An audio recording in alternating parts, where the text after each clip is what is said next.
Hello everyone, आज हम paper solution करने वाले हैं DSSB का पेपर, जो कि फायर ऑपरेटर का पेपर था और ये कंडक्ट करवाया गया था 20/4/2021 को। इस वीडियो में हम जर्नल हिंदी के सेक्शन को देखेंगे। तो चलिए स्टार्ट करते हैं। पहला प्रश्न है हमारे पास, निम्नलिखित में से दिवसा वसान का संधि विच्छेद क्या है? तो यहाँ पर इसका संधि विच्छेद जो है दिवस जमा में अवसान आ जाएगा। ठीक है, यहाँ पर अगर हम बात करते हैं तो ये जो है हमारा किसका उदाहरण है? ये हमारा स्वर संधि का उदाहरण है। स्वर संधि भी फिर हमारे पास 5 प्रकार की होती है और उन 5 प्रकार में से ये जो उदाहरण है हमारे पास वो दीर्घ संधि का उदाहरण है। दीर्घ संधि में क्या होता है, जो हमारे पास जैसे ए प्लस ए मिल करके आ बनाता है, और अगर मैं बड़ा आ बोलूं और छोटा ए बोलूं ये भी हमें आ बनाता। दीर्घ का मतलब हमें बीच में एक बड़े, जैसे इसमें देखिए यहाँ पर आ की मात्रा आई है बीच में, तो यहाँ पर क्या हुआ है कि जैसे स है, से को क्या लिखेंगे हम? आधा से प्लस ए होता है स, पूरा से होता है। ठीक है, तो ये हमारा जो है इसका जो है उदाहरण सही हो जाएगा। अगले प्रश्न पर चलते हैं। अगले प्रश्न में हमसे पूछा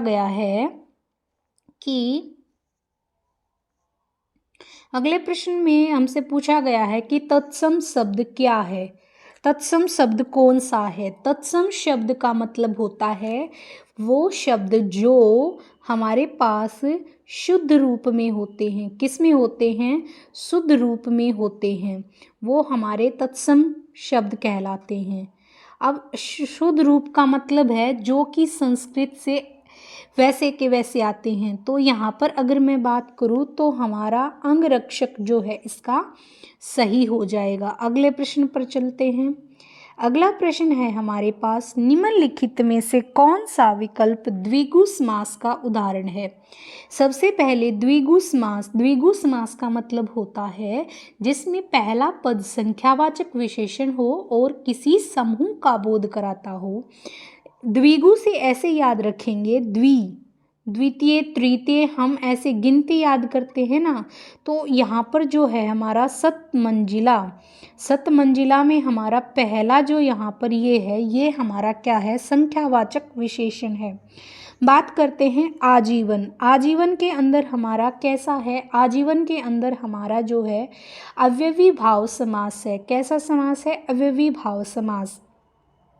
अब आगे चलते हैं, अगले प्रश्न पर देखते हैं। अगले प्रश्न में पूछा है, निम्नलिखित में कौन सा शब्द इक प्रत्यय से नहीं बना है? प्रत्यय का मतलब होता है वे शब्दांश जो किसी शब्द के अंत में लगकर उस शब्द का अर्थ में परिवर्तन कर देते हैं, उन्हें हम प्रत्यय कहते हैं। तो यहाँ पर हमें बताना है इक का। तो इक में जो है सामाजिक, दैनिक और भौमिक तीनों के अंदर है। 51 के अंदर जो है हमारा इक प्रत्यय नहीं है।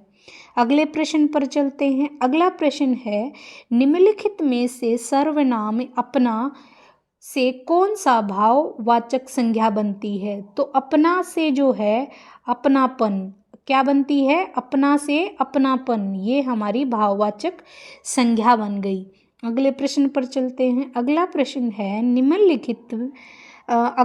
है दिए गए शब्द के अर्थ विकल्पों में दिए गए हैं, इनमें से कौन सा एक विकल्प गलत है जो संबंधित शब्द का अर्थ नहीं है? तो यहाँ पर देखिए, जो वेग, तरंग और लहर ये तीनों के तीनों पर्यायवाची शब्द हैं, लेकिन जो अंगर्दभ है वो अलग शब्द है इसमें, यही हमने बताना था। तो अगले प्रश्न पर चलते हैं। अगला प्रश्न है, निम्नलिखित में शेष शब्द इंदिरा का पर्यायवाची, तो इंदिरा का जो पर्यायवाची हो जाएगा वो हो जाएगा रमा। अगले प्रश्न पर चलते हैं। दिए गए शब्द युग्म का सही अर्थ भेद का चयन कीजिए। तो यहाँ पर हमें दिया है अभिज्ञ और अविज्ञ। तो इसका मतलब अभिज्ञ का मतलब वो जानकार है और इसका मतलब होता है मूर्ख है। अगले प्रश्न पर चलते हैं। अगला प्रश्न है हमारे पास, निम्नलिखित में से उद्धतव का विलोम शब्द क्या होगा? उद्धतव का विलोम शब्द हो जाएगा हमारे पास विनीत। अगले प्रश्न पर चलते हैं। अगला प्रश्न है हमारा, दिए गए वाक्य के लिए एक शब्द का चयन कीजिए जो परिणय सूत्र में न बांधा हो। यानी उसको क्या बोलेंगे? उसको बोलेंगे अपरिणित। क्या बोलेंगे? परिणित। अगले प्रश्न पर चलते हैं। अगला प्रश्न है, निम्नलिखित में से अशुद्ध वर्तनी वाले शब्द का चयन कीजिए। तो यहाँ पर जो है हमारा अशुद्ध स्वामित्व है। स्वामित्व को कैसे लिखते हैं? स्वामित्व। ये हमारा स्वामित्व हो जाएगा। अगले प्रश्न पर चलते हैं। अगले प्रश्न में हमें बताना है पृथक का विलोम। पृथक का मतलब होता है किसी चीज़ को अलग कर देना।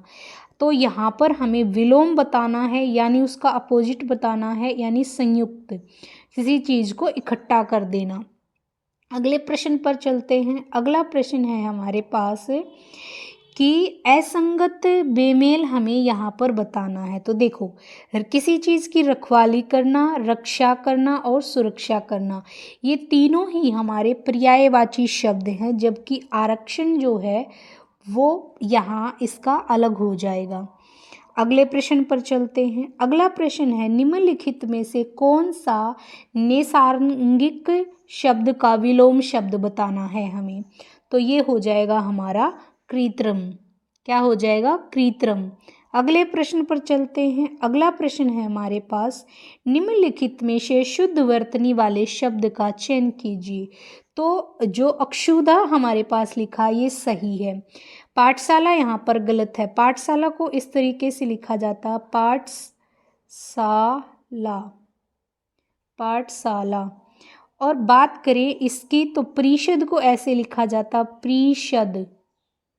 कैसे लिखा जाता है इसको हम परिषद को लिखते हैं परिषद। और बात करें हम इसकी तो इसको हम लिखते हैं ऐसे कोष्ठ। ठीक है। अगले प्रश्न पर चलते हैं। अगला प्रश्न है, निम्नलिखित में से कौन सा शब्द स्त्रीलिंग है? तो यहाँ पे आंसर हो जाएगा हमारा परवरिश। अगले प्रश्न पर चलते हैं। निम्न में से भक्षक का स्त्रीलिंग रूप क्या होगा? तो भक्षिका।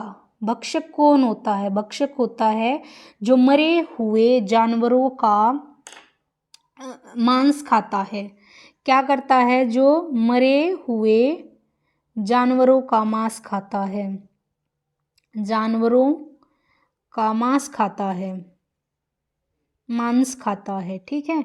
अगले प्रश्न है हमारे पास, निम्नलिखित में से कौन सा बहुवचन है?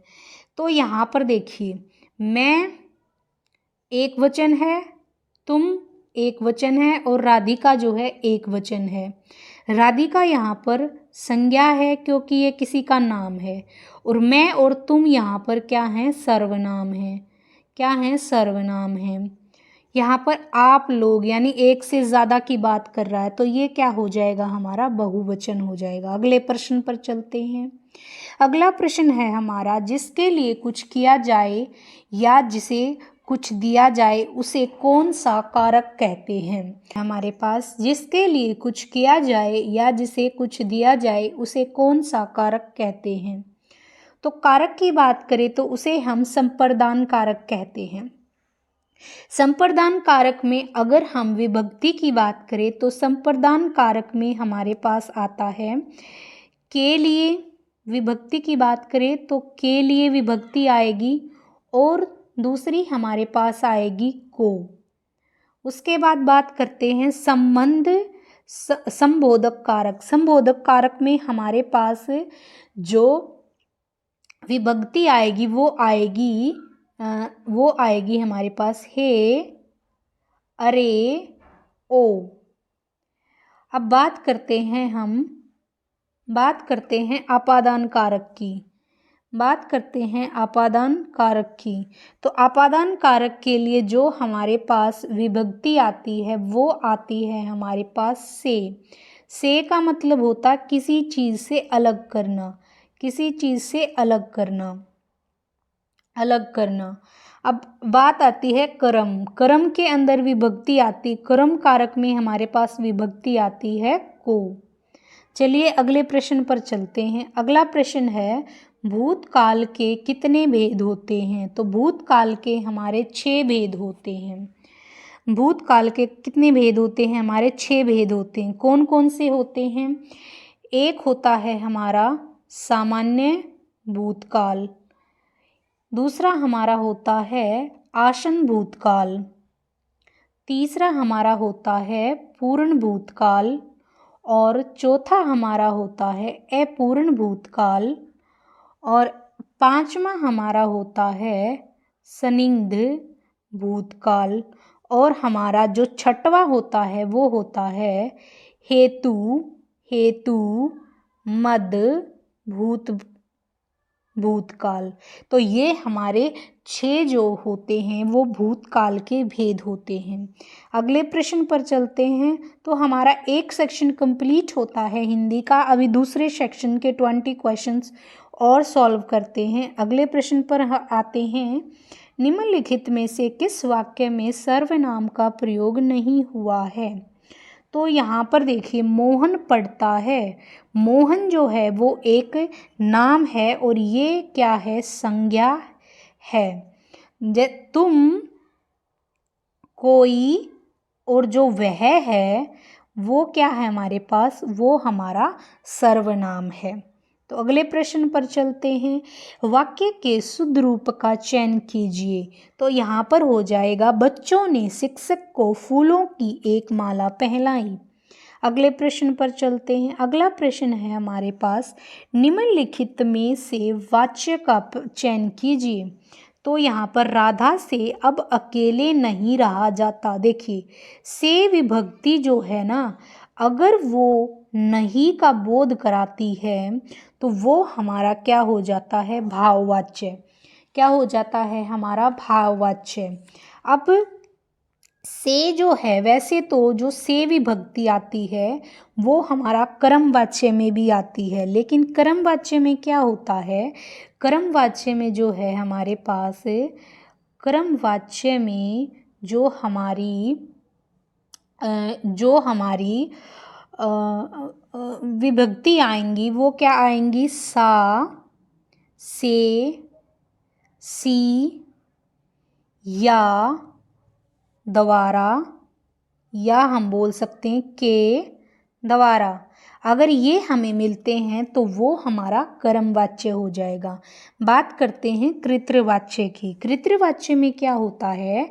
अगर क्रिया जो होती है वो कर्ता के अनुसार